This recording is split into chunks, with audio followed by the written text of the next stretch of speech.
Good evening, I'm Jeff Bennett. Amna Nawaz is on assignment. On the NewsHour tonight, President Trump rallies House Republicans on Capitol Hill, making a personal pitch for passing his sweeping tax and spending cuts bill.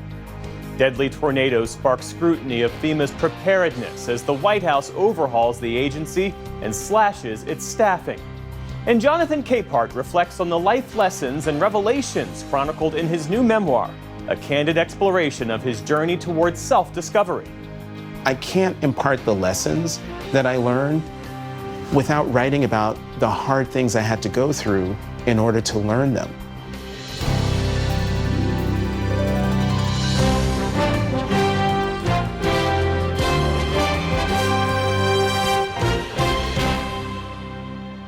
Major funding for the PBS NewsHour has been provided by the ongoing support of these individuals and institutions, and friends of the NewsHour, including Kathy and Paul Anderson, and Camilla and George Smith.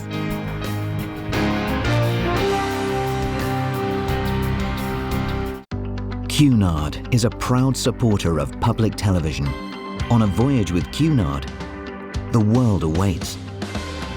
A world of flavor, diverse destinations, and immersive experiences. A world of leisure and British style. All with Cunard's White Star service.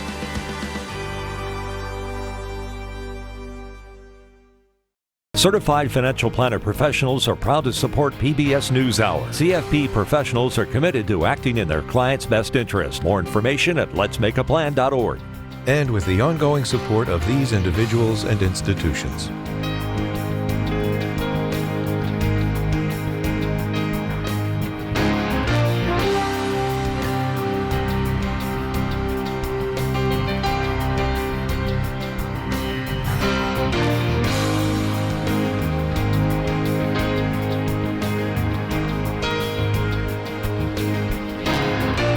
This program was made possible by the Corporation for Public Broadcasting and by contributions to your PBS station from viewers like you. Thank you. Welcome to the NewsHour. President Donald Trump spent the morning on Capitol Hill trying to get House Republicans to line up behind his massive domestic policy bill. As he departed, the president expressed confidence both in the bill's chances and in House Speaker Mike Johnson. I think we have unbelievable unity. I think we're going to get everything we want, and I think we're going to have a great victory, and this man has done a great job, and I think this was a tremendous session. The bill includes trillions in tax cuts, new restrictions on Medicaid, and funding for Mr. Trump's mass deportation operation, among other things. It remains an open question whether the House Speaker can deliver on the president's agenda. Our congressional correspondent, Lisa Desjardins, is here with the latest. So, Lisa, it's great to see you. Good to see you. Do Republicans have the votes to get this passed? As we speak, no, they do not. They do not have enough votes in their conference, but they have been negotiating all day with some of those holdouts. And I want to look at two key groups of holdouts that still remain. The first, these are moderate Republicans, mostly from New York, but one from California, who would like a change in the way state and local taxes are done. They want more of an exemption at a higher level for their states. Now, there is another group of holdouts on the other end of the ideological spectrum. These are fiscal conservatives, many, if not all of them, from the House Freedom Caucus. They are worried about the red ink in this bill. They want more cuts to Medicaid spending, among other things. Now, all in all, there's just a margin of 3 votes for House Republicans. So that means really the margin for error here is very small. And that, see that red box? That's Thomas Massie of Kentucky. He is already a hard no. That's 1 no vote. Now, these 3 in yellow, they were no's, but today talking to them, they now seem to be leaning yes. And why is that, Jeff? Because of President Trump. He went in that room today, talked to House Republicans, and had a rally. I could hear the cheering from outside the room. He told jokes, sometimes at the expense of some of his opponents on this bill. But he really gave them a message which was, don't mess with Medicaid and pass the bill. No specifics. This is Trump. But he said pass the bill, and it did affect some of those members that I talked to. Not all, but some. And we heard the president say in that clip there, I think he was just trying to persuade people who weren't there yet. Did he change your mind? No. Where are you on this bill? I'm leaning maybe. I liked what he said about the Medicaid. Which was what? He messaged it very well. We're not kicking little old ladies off. So there you hear some of them trying to get toward a yes on this bill, but they're not there now quite yet. We know some of those holdouts just left meeting with Speaker Johnson and said there's progress, but they're not there yet. Here's the thing. They're supposed to meet at 1 a.m. Eastern time tonight, and the idea was to have this finalized by then, but I don't know if they will. Well, I was going to say, we heard the president earlier say that this bill has everything we want. What are the remaining issues, and who does it affect? It's funny he said that, because for this bill to pass, everyone basically has to give up something. So those remaining issues are the state and local taxes, also Medicaid, and the overall spending levels on it. But when you think about it, the majority of House Republicans are on board this bill. And when you talk about that state and local taxes issue and those 5 Republicans right now that seem to really want higher levels, they're negotiating right now, but they're not even the majorities necessarily from their 2 states. So I spoke with one Republican from New York, Claudia Tenney. Now, her district is one that is kind of more rural, doesn't have as much high tax problems, but she's really weighed this, and she's come out in favor of the bill right now. Here's what she said.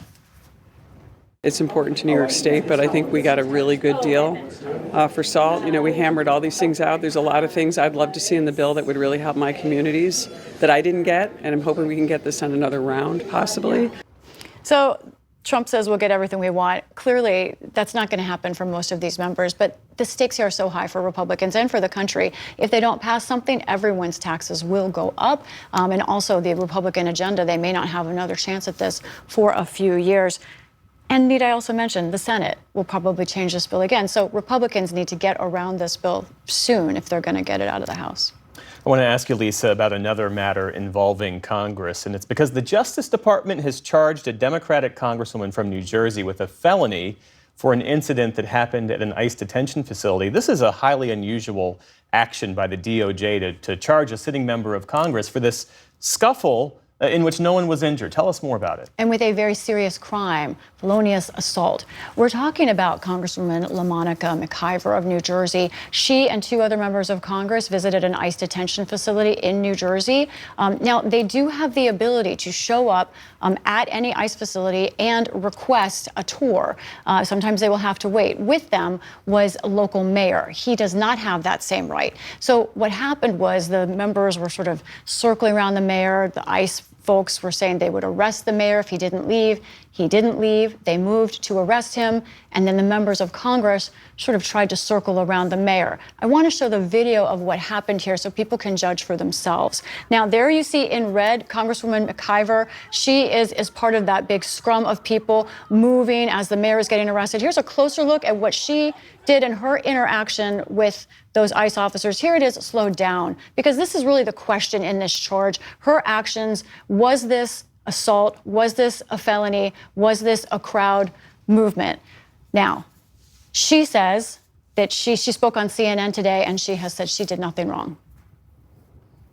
This is our obligation to do. It's in our job description to have oversight over a facility, and the entire situation was escalated by ICE. Republicans say no. She went above and beyond. She went past the borders of what she should have been doing. That they say Democrats are able to do their job as members of Congress, but that doesn't mean they can break the law. Kristi Noem, the Secretary of DHS, spoke today at a Senate hearing. Yes, they can conduct oversight, but Senator, what I would ask is that they understand that that doesn't mean they could show up with a mob with the intention to break in and assault law enforcement officers. That's what happened at Delaney Hall. I think we'll keep hearing about this. This gets to this idea of law and order, but also the tensions in our politics right now and how much our public servants can perhaps talk about their own actions and each other's actions without it being political itself. Lisa Desjardins, our deep thanks to you as always. We appreciate it. You're welcome.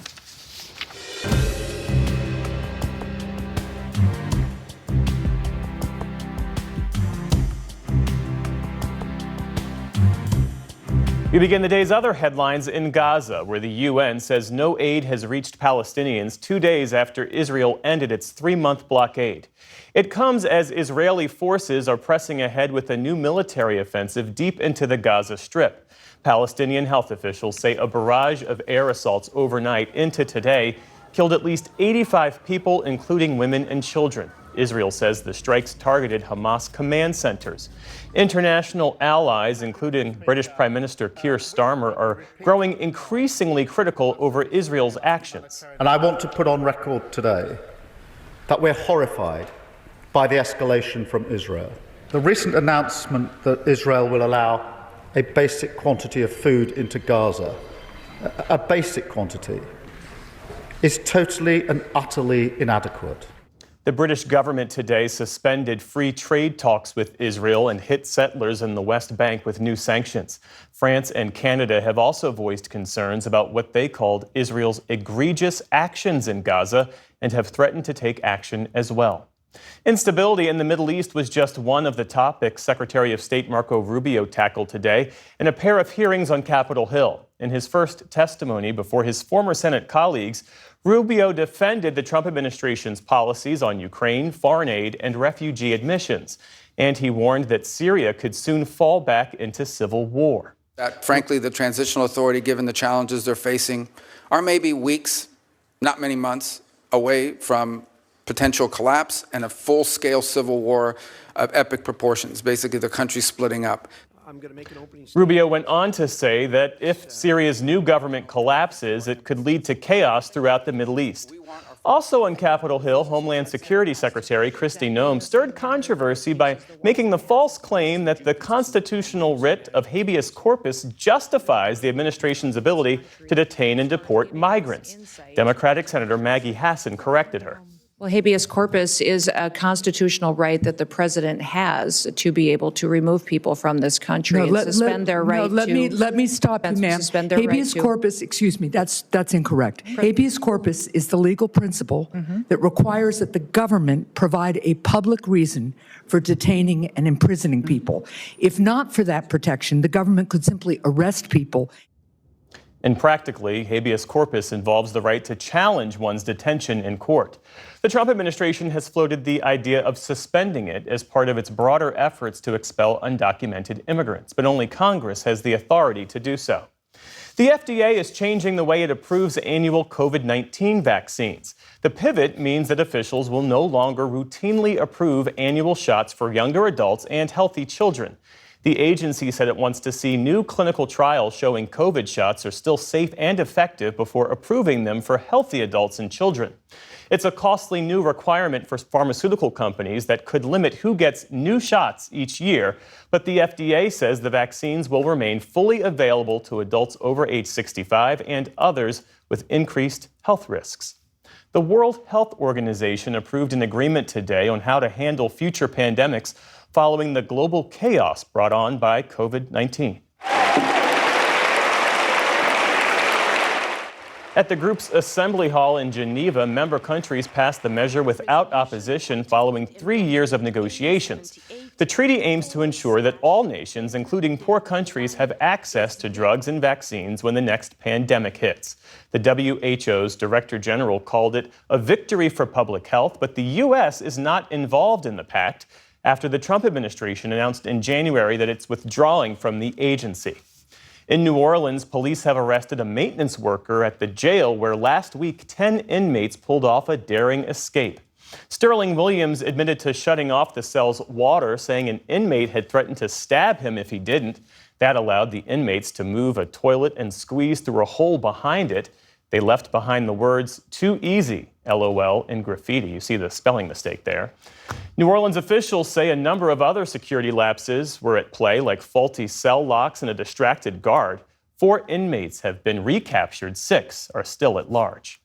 On Wall Street today, stocks gave up a bit of ground following recent gains. The Dow Jones Industrial Average gave back more than 100 points on the day. The Nasdaq slipped about 70 points. The S&P 500 also ended lower, ending a 6-session winning streak. And there's an empty barstool tonight in the hearts of millions of TV fans. George Wendt, who played Norm Peterson on Cheers, has died. Afternoon, everybody. Norm! How you doing, Norm? What do you know? Not enough. With his trademark entrances and everyman appeal, Wendt was a fan favorite for 11 seasons. He earned 6 straight Emmy nominations along the way. The Chicago native himself, Wendt, also popped up on Saturday Night Live, appeared in films and on Broadway, and even wrote a book about beer. His family says Wendt died peacefully early this morning at home. Tonight, we raise a glass to George Wendt, who was 76 years old. And still to come on the NewsHour, near misses and electrical outages at major airports heighten concerns over flight safety. We examine U.S. policy on Taiwan as the threat of China looms. And tribal colleges and universities face an uncertain future amid cuts to their federal funding.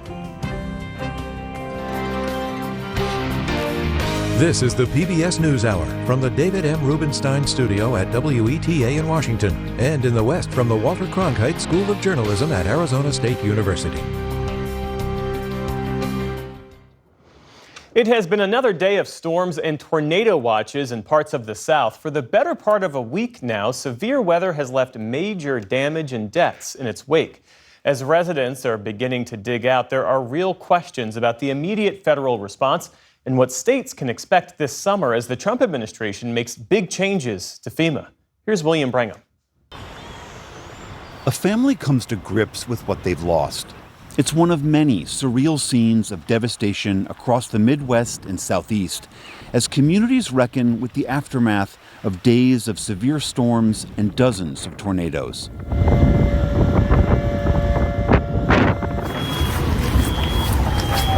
Late Friday, a powerful twister tore through Laurel County, Kentucky, killing at least 19 people and destroying homes.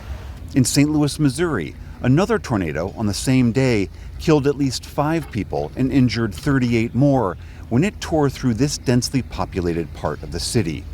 Well, my car ended up right here. 20-year-old Maya Grimes was driving home when her car was seized by the tornado.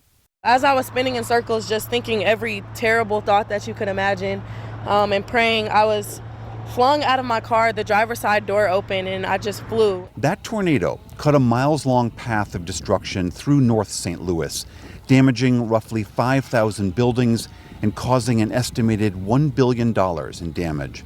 Compounding the destruction are reports of a sluggish federal response. What we need right now is federal assistance. St. Louis Mayor Kara Spencer told MSNBC that as of yesterday, her city is still waiting for assistance from FEMA, the Federal Emergency Management Agency. Our city cannot shoulder this alone. The state of Missouri cannot shoulder this alone. We need partners at the national level, at the federal level, to step up. Missouri's governor, Mike Kehoe, said FEMA teams are expected on the ground tomorrow.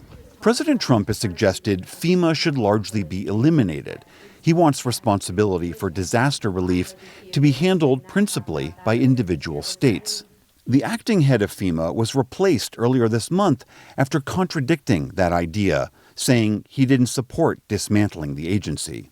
This morning on Capitol Hill, Missouri Senator Republican Josh Hawley pressed Homeland Security Secretary Kristi Noem to approve an emergency declaration for his state. We need it as quickly as possible. Will you help us expedite that? Yeah, absolutely. I've spoken with your governor and did that day that this devastation happened. And so we've promised and pledged to get that expedited as soon as possible.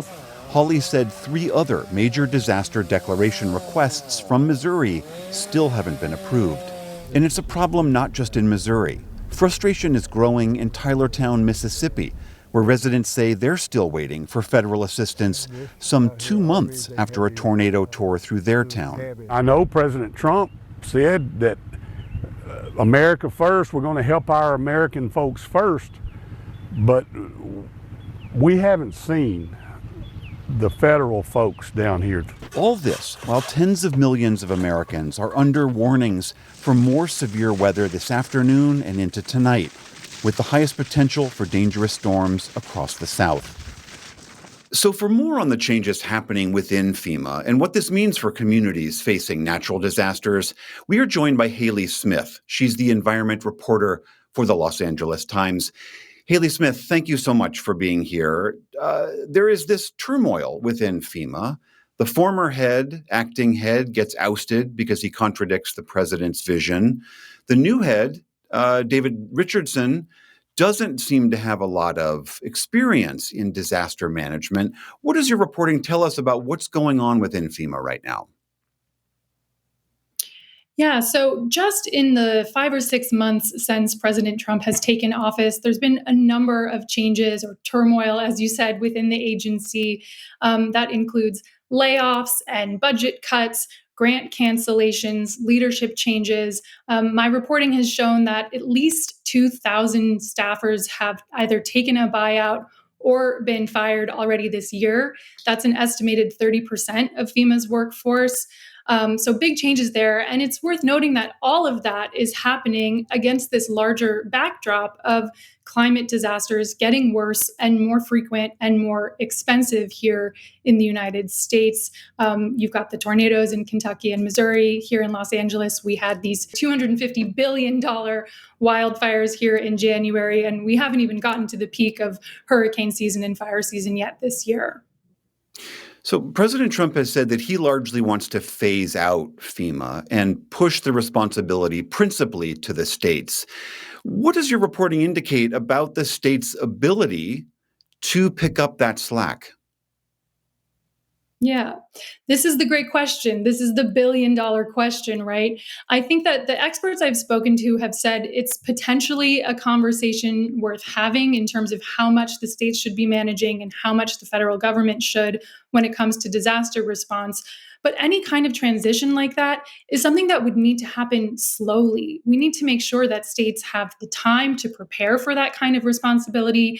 That would be staffing, that would be budget, that would be infrastructure. It's not something that can happen in one fell swoop. And so right now, a lot of states are in limbo and not sure of if if aid is going to come when they need it and how much is going to be expected to fall onto their shoulders. And this new head, David Richardson, do we have any sense as to whether he is in line with President Trump's vision of a much diminished role for FEMA? Yes, very much so. So as you mentioned, the previous director was fired earlier this month, just one day after he testified in front of Congress that he did not think it would be in the best interest of the American people for FEMA to be broken up or eliminated. And his successor, David Richardson, has said that he fully intends to carry out the president's directives to a T, that he is very much interested in pushing the response onto the states, and that he is not going to be tolerating anyone at the agency who stands in his way. All right, that is Haley Smith, environment reporter of the LA Times. Thank you so much for sharing your reporting with us. Yeah, thank you for having me.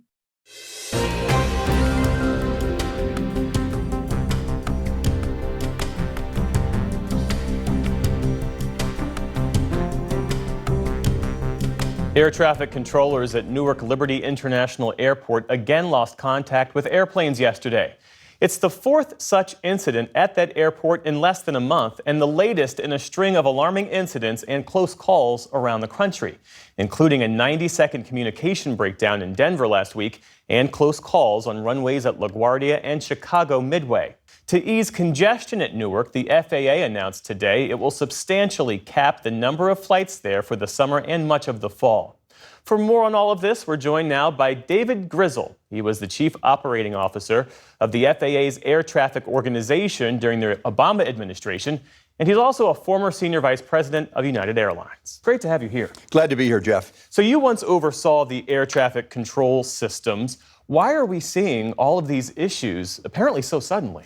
Almost all of these communication lapses are the result of this 1980s vintage communication technology that the FAA is still running. It's not been used in the private sector for over a decade, and the telcos are ceasing to support this communication technology. You know, we've all been in the situation of where we receive a notification that we need to update our phone or an app, or it will stop working. Well, the FAA has been receiving update notifications for a number of years, but they've not had the budget in order to actually update the system. What about the impact of the Trump administration cuts? Because some of the FAA jobs that were eliminated had direct roles in supporting safety inspectors and airport operations. That's according to the union and former employees. Yeah, none of these cuts would have actually affected this problem, which long predated the Trump administration. The FAA oversees some 50,000 flights each day, and last year a government audit found they continue to be slow to modernize their most critical and at-risk systems. What kind of technology are the controllers using, and why is it so hard to update? The systems that they are using are the very best systems of the 1980s. Part of the problem is the way that the federal government acquires new technology. They do it about every 40 years, which means that when they do, in fact, install new technology, it's over budget, behind schedule, and is outmoded by the time they actually install it. So what does a real overhaul look like? What would be required? The first thing that needs to be done, and this is the plan of Secretary Duffy, is to, first of all, arrest the dissent, to deal with the most safety critical systems first, to, in a sense, shore them up, and then begin installing on an incremental and iterative basis the new technology that we need so that we don't find ourselves 40 years from now with 40-year-old technology. Staffing is another issue, as you well know. A New York Times analysis last week found that 99% of air traffic control facilities in the U.S. are operating at below recommended staffing levels. Why are we so critically understaffed when it comes to air traffic controllers? We are about 3,000 controllers understaffed. The plan is to hire 2,000 during the next year. But we are at a generational high in retirements, plus more controllers are simply resigning because they're burned out. And so unless we actually up our hiring numbers and change the processes and the technology we use for training them, we're not going to close that gap. That doesn't sound like an immediate fix. It is not an immediate fix. What does that mean for airline safety? First of all, the controllers have consistently preserved safety by reducing efficiency. And so the airspace is still extremely safe. You may have a lot of delays, but Secretary Duffy is addressing that by pulling down at Newark the capacity so that they will only be scheduling the number of flights that they can efficiently handle with the challenges that they have right now. The Transportation Secretary has also blamed the Biden administration for what he calls a lack of investment in this system. Is there any truth to that? The Biden administration could certainly have done more, but the problems the FAA faces long predated the Biden administration. There's an air traffic controller who oversees flights at Newark who gave an anonymous interview published today in the Times of London. And she says this, quote, "I deliberately avoid my own airport when booking flights, even if the alternatives are more expensive and less convenient. If Newark's air traffic control problems don't get fixed, I believe it's only a matter of time before we have a fatal crash between two planes." What's your reaction to that? I appreciate this controller's concern, but I come back to what I said earlier. These controllers are consummate professionals, and they maintain safety by slowing down the traffic. That's the reason that you've seen such massive cancellations and delays at Newark. They are doing only what they can do safely. So heading into the summer travel season, we should expect more disruptions, more delays, more cancellations? Yes, until the schedule reductions go into place, at which time we will only be scheduling the number of flights that can be safely and efficiently handled. David Grizzle, thanks so much for your insights. We appreciate you being here. Thank you.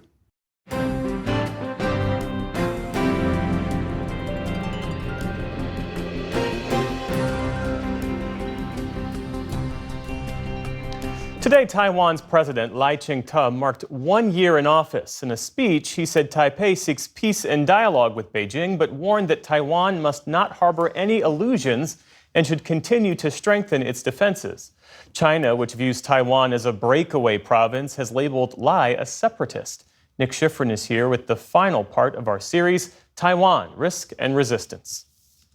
Taiwan has long been the most tense flashpoint between Washington and Beijing. By law, the U.S. is required to help Taiwan defend itself, and the U.S. trains Taiwanese soldiers, sells Taiwan weapons, and in recent years has advanced regional alliances while expanding its own military presence.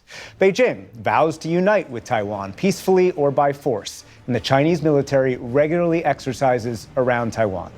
There is now a public debate about whether Taiwan is spending enough on its defense, whether Ukraine is either a distraction or a test case, and whether defending Taiwan is a vital U.S. interest. So, to have that debate, we have two views. Randall Schreiber was Assistant Secretary of Defense for Indo-Pacific Affairs during the first Trump administration. He's now chairman of the Institute for Indo-Pacific Security. And Michael Swain is a senior research fellow at the Quincy Institute for Responsible Statecraft and writes extensively about security issues in Asia. Thanks very much, both of you. Welcome to the NewsHour. Randy Schreiber, let me start with you. Is defending Taiwan a vital U.S. interest? Well, our law says any threat to Taiwan is of grave concern, and that's a view that's been held for decades. Taiwan is clearly very important to us across the spectrum of issues, economic and trade issues. We all know the semiconductor story, the geography being really central in the region with proximity to things we care a lot about, South China Sea, East China Sea. It's a partner in so many different efforts, assisting Ukrainian refugees in Poland, Ebola in Western Africa, so it's a like-minded partner. So I think it certainly merits at least meeting what our law says, have the capacity to resist force and help Taiwan defend itself. Michael Swain, is defending Taiwan a vital U.S. interest? If you put it that way, defending Taiwan to the point of going to war with China, I don't believe is a vital U.S. interest, no. I think if you define a vital interest in exactly those terms, what is the United States willing to go to full-fledged war over, this time with a major nuclear power, then I would say Taiwan does not meet that bar. Taiwan has never been regarded as a strategically critical location for the United States in Asia. At one time, there was an effort to define it in that way, but that never succeeded. That was never the underlying assumption behind the One China policy or the Taiwan Relations Act with in U.S. law, and the issue of credibility. People say that Taiwan should be defended because if the United States doesn't defend Taiwan, its credibility in Asia will be lost. Allies will no longer have confidence in the United States. I don't believe that that's the case. Randy Shriver, take on those ideas. Credibility and critical geography.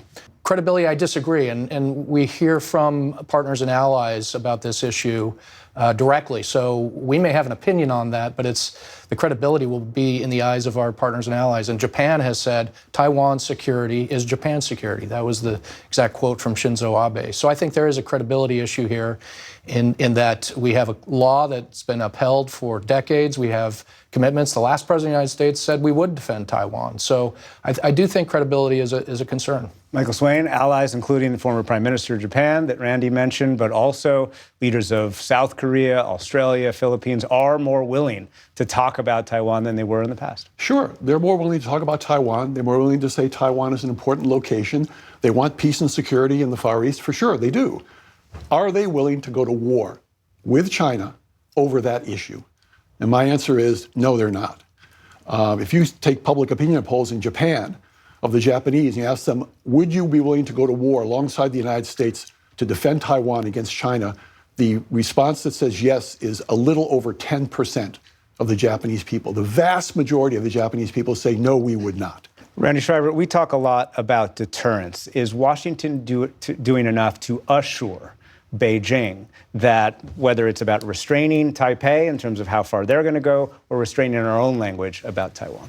We have decades of a record of restraint. We don't recognize the government in Taipei. We restrict the level of contact and whether or not high-level officials can go to Taiwan and vice versa.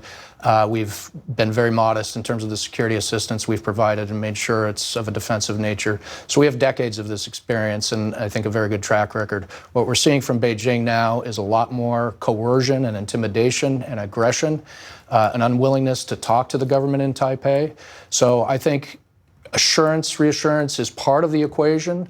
But I think our record on that is very good, and we haven't really landed in a place where Beijing is willing to back off its intimidation and coercion campaigns. Michael Swain, is Washington doing enough to assure Beijing? No. I think you have to look at this situation as an interaction. Both the United States and China, and I should say Taiwan as well, are contributing to a worsening of the situation where neither side has as much confidence in the word of the other side that it had in the past. I think the United States has eroded its One China policy. I think it's become much more loose in what it defines as unofficial relations with Taiwan. I think it has had senior U.S. defense officials say that Taiwan is a strategic node that is critical to the U.S. defense posture in Asia, which is not congruent with U.S. policy at all. There's a question of whether Taiwan is spending enough. President Trump has called Taiwan to spend 10% of its GDP on defense. Taipei says it can't afford that, but it is trying to get over 3% of spending of GDP. But take a listen to what the top Defense Department policy official today, Elbridge Colby, said during his confirmation hearing about Taiwan. I don't think it's fair to Americans, to ask Americans and our servicemen and women to suffer at great if our allies are not pulling their weight, but also that it won't even be viable. Randy Shriver, let me start with you. Is U.S. defense of Taiwan not viable, as Bridge Colby said, and is Taiwan failing to pull its own weight? Taiwan is spending more on its own defense. I think it's up to 2.4% of GDP now. As you noted, the president is committed to getting to 3%, and that's a floor, not a ceiling. So they're going in the right direction. They're also spending on things related to national resilience, which don't get counted in the defense budget, but more secure communications, energy stockpiles, other kinds of support for continuity of government, civil defenses. All these things aren't counted, and they're investing more heavily there. So I do think they're moving in the right direction. They have the will to defend themselves and are making the investments that they can make given their political environment. Michael Swain, do you agree with Bridge Colby? I believe that Taiwan certainly isn't spending enough. I do believe that Taiwan needs to spend a good deal more. I don't think it can spend 10% of its GDP. Structurally, that's not going to happen. But I think it could do a lot more. If, as Randy says, the Taiwanese are doing more in that area, then I applaud that. I think that's good. Because, as I'm saying, I don't think Taiwan should be thrown under the bus. The United States should be supporting Taiwan in every way possible, except through military intervention. Let me move to Ukraine. When I was in Taiwan, it was very clear that Taiwanese people, the military, the government was very focused on what happens in Taiwan and also the fate of the Washington-Kyiv relationship. But today, Secretary of State Marco Rubio, while acknowledging the ties between Ukraine, Washington, and Beijing, said that Ukraine was a distraction from China. Every minute we spend, every dollar we spend on this conflict in Europe is distracting both our focus and our resources away from a potential for a much more serious and much more cataclysmic confrontation in the Indo-Pacific. Randy Shriver, is it more important to focus and send resources to the Western Pacific than it is to get Ukraine right? I do see the theaters as related. And I've said that I think the best way to deter Xi Jinping is to make sure Putin fails in his efforts in Ukraine. They're very close. China's watching very carefully what's happening on the battlefield. They're extracting lessons learned, and I think it's giving them some degree of pause. Michael Swain, is there a connection between Ukraine and Taipei, and what is it? I do support the arrival of a ceasefire in the Ukraine situation, not really to devote more resources to dealing with China and Asia, but because that war needs to come to an end. And if you then turn to say, well, what should we be doing vis-a-vis the Chinese in the Western Pacific? My argument is not we just need to pull out our resources from Ukraine and then double down on defense spending in the Pacific. It's not a simple matter of devoting more resources to the Western Pacific. It's really a political issue, first and foremost, regarding Taiwan, and only secondarily is it a military issue. Michael Swain, Randy Shriver, thanks very much. Thank you.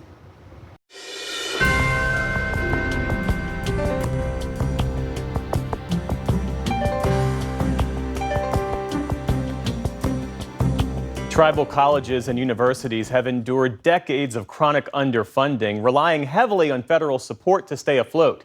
Now the Trump administration's broad cuts to federal programs are hitting Indian country hard and posing a serious threat to the future of these vital institutions. Stephanie Sy reports for our series, Rethinking College.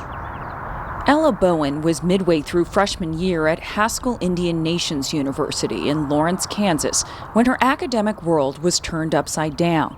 Absolutely nobody knew it was coming. This is something I never thought would happen, just because this is like our education, and I thought, if anything, that the government is supposed to protect our education and not, cause harm to it. This semester, I'm going to be taking math for elementary and middle school teachers. So Nearly 800 miles away in Albuquerque, New Mexico, Kaya Brown was having a similarly surreal day at SIPI, the Southwestern Indian Polytechnic Institute. There was so much misinformation at the time. There was so much chaos. I can't explain it and emphasize it even more. It was just chaos. But people were just gone from campus? Mm-hmm. I came into class, the cubicles were empty. People that I usually say good morning to, their offices were off, empty, lights off, everything. On February 14th, the Trump administration's wave of federal job cuts arrived on SIPI's campus without warning, wiping out nearly a quarter of the staff. For this small tribal college, already chronically and visibly under-resourced, the day was described as traumatic. There was so much that had to be done, but no one to do it. And there were students that did not know if SIPI was even open anymore. There was questions if the school even existed anymore. Teachers weren't the only ones affected. Ella Bowen says other school support staff were fired. Being left without maintenance, custodial, and RAs, everything was super messy and almost unsafe. I mean, there was overflowing trash cans. The quality of food significantly decreased. It's always thought of being a stable job, especially in Indian country. Sue Parton is the president of the Federation of Indian Service Employees, representing some 5,500 federal workers in 23 states, and a longtime instructor at SIPI. One employee at SIPI that contacted me and said he was in the middle of teaching a class. This is in the middle of this trimester, and he was pulled out of his class, and he had 2 hours to clean out his office and get off the campus. The professors who did not get fired had to then pick up extra class loads so that at least something would be offered to the students. After several weeks, all employees at SIPI and Haskell were reinstated, but not everyone returned. PBS News reached out to the Bureau of Indian Education about the firings, but they didn't respond. It is very traumatic. Even now, we have imminent reduction in force now. And so the union is getting called from our members all the time. That never would have happened prior to this administration, because it's like this administration just ignores the norm. SIPI and Haskell are two of the 37 tribal colleges and universities in the U.S., and the only two operated by the federal government. That means that all of their employees are federal employees. All of their buildings are federal buildings. Anna Wake Rose is the president and CEO of the American Indian Higher Education Consortium. So the federal government has a direct responsibility for education through treaties that our nation signed when we ceded over 1 billion acres of land to the federal government. What we are saying here is that you must allow us to live in peace. You must allow us to live as sovereign people. But the U.S. government's failure to live up to those treaty obligations has long been a problem. In 1969, then-Senator Ted Kennedy submitted a lengthy report calling Indian education a national tragedy. He wrote, "The first American had become the last American with the opportunity for employment, education, a decent income, and the chance for a fulfilling and rewarding life." To this day, American Indians and Alaska Natives have the lowest college graduation rate of any racial or ethnic group. Kaya Brown says community colleges like SIPI are many Native students' only chance for a higher education. A lot of us are growing up on the reservation. A lot of us are living in our own respective tribal communities. And jumping from very small, tight-knit areas to a huge institution with thousands of students is really hard. But other funding reductions loom over Native colleges, part of the Trump administration's cost-cutting efforts. It's been up and down. It's been myriad changes and rapid fire, and it continues to happen because it's not necessarily one particular funding source. It's several. Twyla Baker is the president of Nueta Hidatsa Sanish College in North Dakota. She says President Trump's executive orders have severely impacted federal grants for programs at the college, including grants that bolstered its agricultural and STEM programs, investments that studies show reap returns for tribal economies. Our students have a tendency to stay where they are, to work where they are, and really just kind of improve the quality of life. Pulling these dollars is not just a injustice, it's kind of a travesty, really. Tribal colleges and universities serve some of the country's most economically vulnerable students, offering low or free tuition. Without massive endowments, federal funding is their lifeblood. I've kind of compared it to something of a death by strangulation, so to speak. You don't necessarily have to say, tell a college you're going to shut down, we have to shut you down. You can shut down a college by cutting off their resources, however. Back at Haskell, freshman Ella Bowen says students are still reeling from the upheaval. My academic advisor was fired, and it left me clueless for the next steps of my education. I didn't know how to sign up for my next classes. I didn't know what classes I had to sign up for. Bowen and Kaya Brown are plaintiffs in a lawsuit brought by the Native American Rights Fund that not only claims that federal officials failed to consult tribes before making cuts as required by law, but also violated Native students' rights to receive an adequate post-secondary education. I felt hopeless for a long time. Like, what am I, like a 19-year-old girl, college student, gonna do about the government? Has it been hard for you to come out and speak so openly about what's going on at SIPI? As Indigenous people, it's always about giving back to your people. It's always about how am I going to serve my community? I don't want that to be taken from us, and I will not let that be taken from us. The fact that the Bureau of Indian Education has reversed the layoffs for now hasn't raised Brown's confidence in a system that has long failed her people. For the PBS NewsHour, I'm Stephanie Tsai in Albuquerque, New Mexico.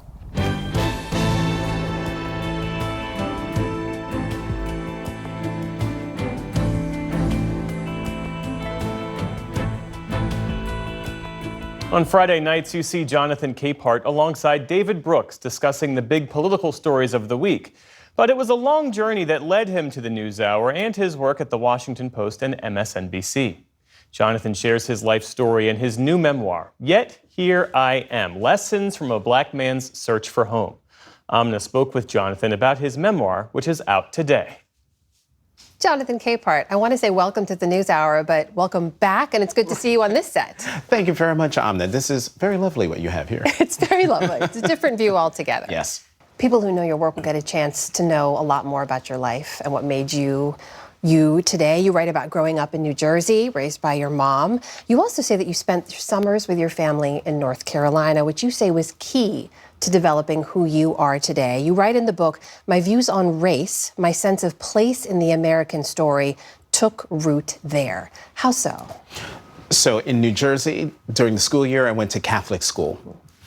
In the summers, until I was 12, I went down south to my maternal grandparents' house where my grandmother was a Jehovah's Witness. And so I went out witnessing with my grandmother on those country back roads. And it was there, the seminal thing that happened that stuck with me from then until adulthood was going to these houses of almost always African Americans, older African Americans, and being in their houses and seeing what I started calling the Holy Black Trinity. There are always three portraits, sometimes four, in Black homes. And there are always portraits of Kennedy, John F. Kennedy, Martin Luther King, and Jesus Christ. Some homes had a fourth, and that was Robert F. Kennedy. Mm-hmm. And so to me, as I got older and learned about who these three people were, and then understanding what he meant to all of those people, that was one thing that was very cementing for me. But also, as I write in the book, the contrast between me and my grandmother and the people we were witnessing to. And the lessons I learned from my grandmother about what it means to be in service, what it means to relate to other people, a real sense of humility, but also in this town, it's sort of like a little Jim Crow relic in terms of grandma and granddaddy living on what became known as South Street, originally unpaved.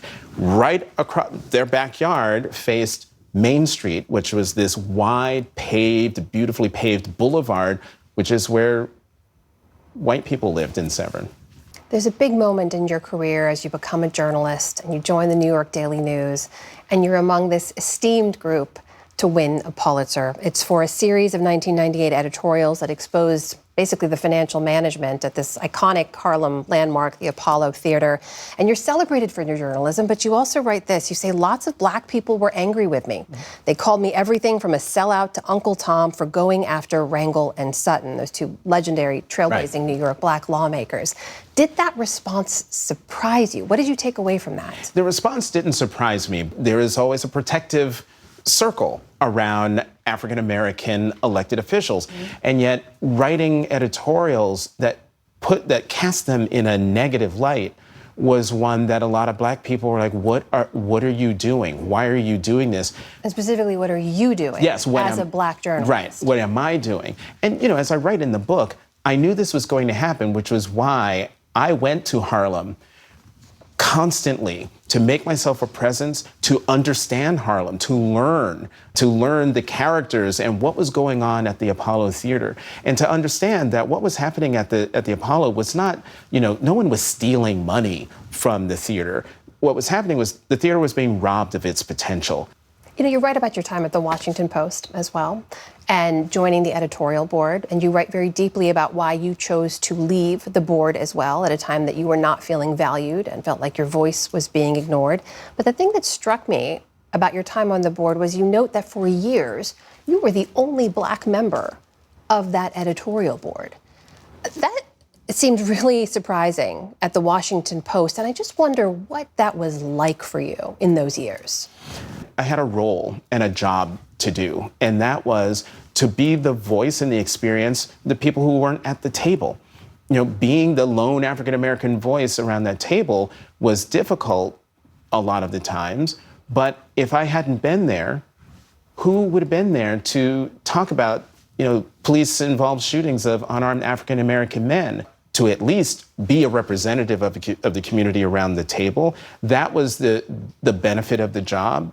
But with that benefit came, and there was a lot of weight with that just became too heavy and too much to bear as time went on.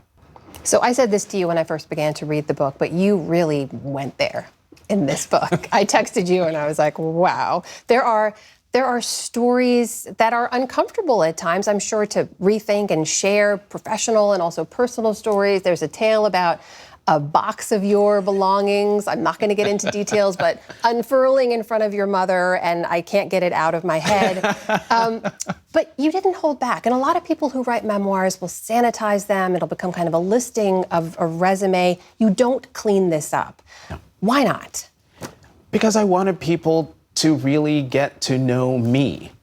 I am very cognizant of the fact that, a nice tie and a nice suit and, the way I live my life projects one image of me. And I think sometimes it leads people to have misperceptions of me, leading to some people thinking that, oh, well, does he know he's Black? Or, does he know he is among us? I can't impart the lessons that I learned without writing about the hard things I had to go through in order to learn them. Living through the hard parts, the tough parts, coming through on the other side, being able to share those lessons so that if someone else is going through the same thing, that maybe they either see some part of themselves in the stories that I'm telling, or maybe find some solace in the lessons that I've learned and I'm telling them, I'm showing them, then that would be bigger than anyone buying the book. If someone comes to me and says, oh my God, you helped me so much by what you wrote. That's everything. The book is Yet Here I Am. The author is none other than Jonathan Capehart. Jonathan, great to see you. You Thanks too, for being here. Thank you.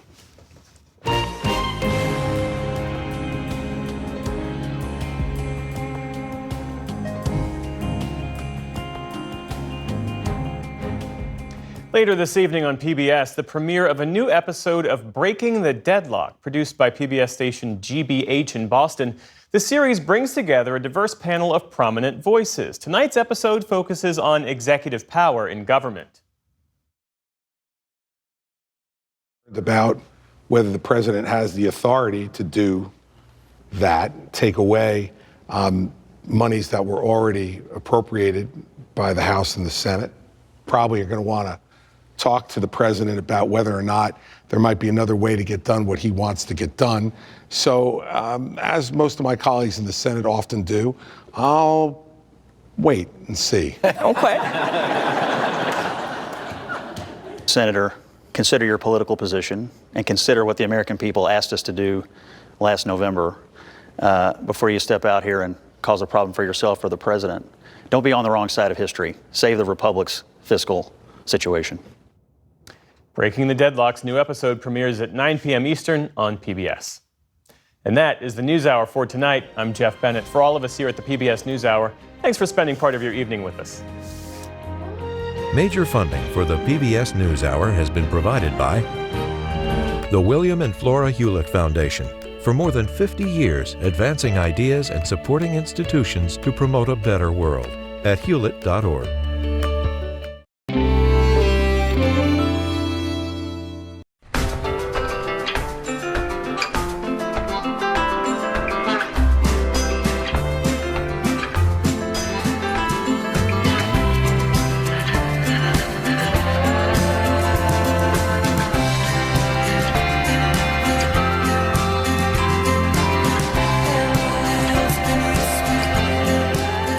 Moving our economy for 160 years. BNSF, the engine that connects us. A law partner rediscovers her grandmother's artistry and creates a trust to keep the craft alive. A Raymond James financial advisor gets to know you, your passions, and the way you enrich your community. Life well planned. The John S. and James L. Knight Foundation, fostering informed and engaged communities. More at kf.org.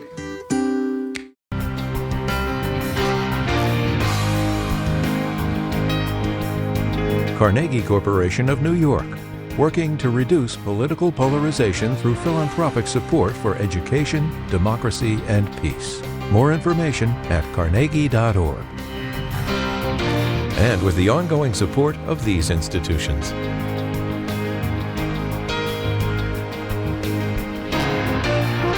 This program was made possible by the Corporation for Public Broadcasting and by contributions to your PBS station from viewers like you. Thank you.